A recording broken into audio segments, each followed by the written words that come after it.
No matter how good the teams are, no matter what the standings say, it is always a great day to beat the Toronto Maple Leafs. And I think that's what a lot of Montreal Canadiens fans are feeling right now, because the Habs have defeated Toronto 3-1. Now, 3-1, honestly, it's like the most standard ice hockey score imaginable. Oh, you went to the game last night? How was it? It was good. They won 3-1. Like, 3-1 is pretty basic, I'm not gonna lie. When you think of the stereotypical ice hockey game, it's always a 3-1 game. 2-1, it's a little too tight. 1-0, it's way too tight. 4-2, 5-3, maybe there's a little bit too many goals. But 3-1 is typically your normal, average old ice hockey game score. And that's what we saw today, as Montreal ends up taking it to Toronto in a game where I think Jakub Dobes definitely deserves his flowers. We also had some pretty interesting elements in the standings as well. Honestly, it was a really good day for the Montreal Canadiens. Because the Detroit Red Wings, as much as it pains to say me, the Red Wings ended up losing today in regulation to the Florida Panthers, despite having the lead late in the third period. It was Carter Verhaeghe who got 2 straight goals back-to-back in the final minute and a half of the third period to bring the score from 3-2 Detroit to 4-3 Florida. A choke if I've ever seen one for Montreal's Atlantic Division rivals over here. The Buffalo Sabres got themselves another win. They absolutely manhandled the San Jose Sharks 6-3, so they maintained their spot atop of the Atlantic Division. And then you have the Tampa Bay Lightning. Now, the Lightning ended up losing today. This was a regulation loss to the Columbus Blue Jackets. The Blue Jackets are absolutely going. Conor Garland got himself 2 goals again. This guy's got 2 goals in back-to-back games. He's got 4 goals in 2. And Columbus ends up helping out Montreal big time by giving Tampa that regulation loss. Now, if you take a look at it, the Atlantic Division is starting to open up a little bit. Maybe not as much, but it's starting to have some distance here. Obviously, Buffalo is still number 1. They are number 1 by quite a while, but Tampa ended up losing. Montreal won. Detroit. Now, the Boston Bruins, they actually won their game in overtime, so they got another 2 points as well. Charlie McAvoy got the OT winner there after a really tight game, 2-1. See, this is what I was talking about, 2-1. Like, that game seems really close when you just verbally say it out loud. But Montreal beat Toronto 3-1. So today's activity of Atlantic hockey was in general pretty good for the Montreal Canadiens, as you saw some big losses out of Tampa and Detroit, Boston with the barely squeaking overtime victory, and then Buffalo with the manhandling of the Sharks. But either way, it's a good day to beat Toronto, isn't it? Let's go out there and talk about the game that was Toronto versus Montreal. The Habs outshot the Leafs 33-18. Obviously, they won on the score sheet 3-1. And the first goal was scored by none other than Oliver Kapanen just 4 minutes into the frame.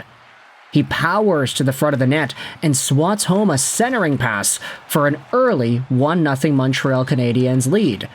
It's Alex Newhook who tosses it over to Kapanen, who then pulls it over to the forehand and he buries it. It's a really nice little play there, very cheeky, and it's good enough to put the Canadiens up 1-0. It's his 20th goal of the season, assisted by Newhook and Demidov.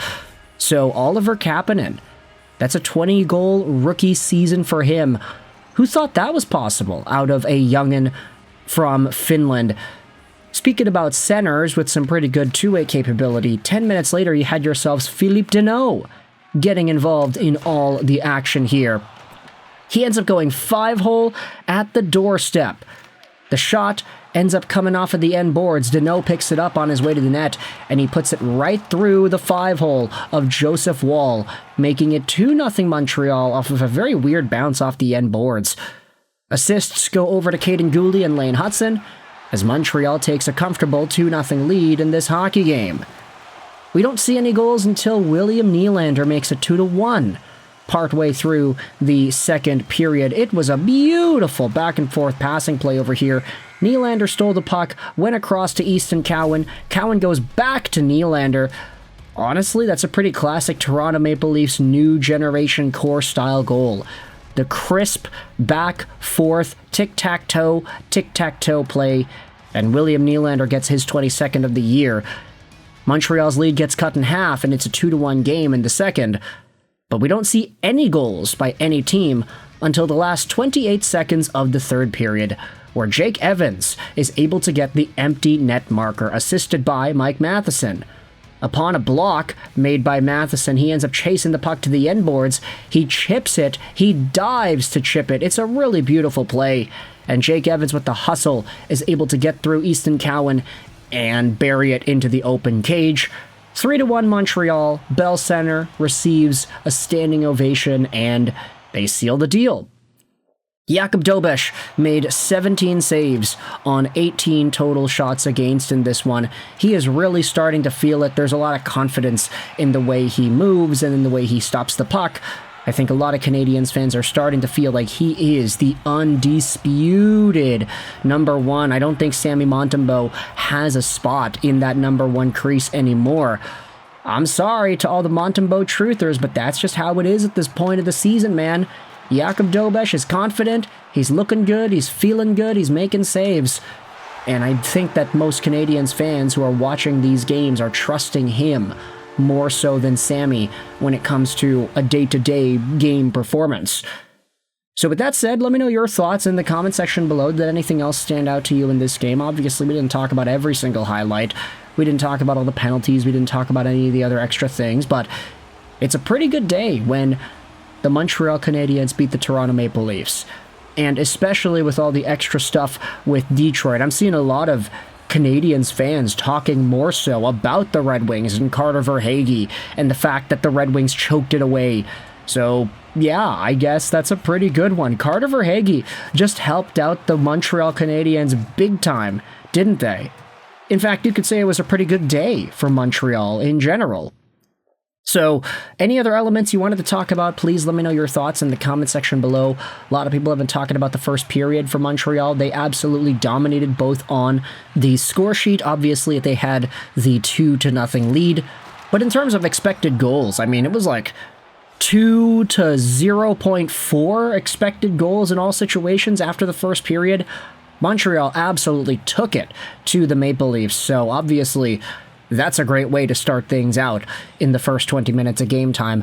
Toronto's not great this season, though, so you could give them a little bit of a pass, but still, you don't want to give Toronto a pass. They're rivals, right? So let me know your thoughts in the comment section below. How do you feel about the Canadiens versus the Maple Leafs on this day? What are your thoughts on Boston squeaking out with a bare overtime victory over the Kings? Detroit blowing their lead against Florida and losing in regulation. Tampa Bay losing as well. And then you also had yourselves the Buffalo Sabres. The Atlantic is starting to spread out a little bit here. We'll see whether or not that continues the next few weeks here. I hope you enjoyed this video. And bye.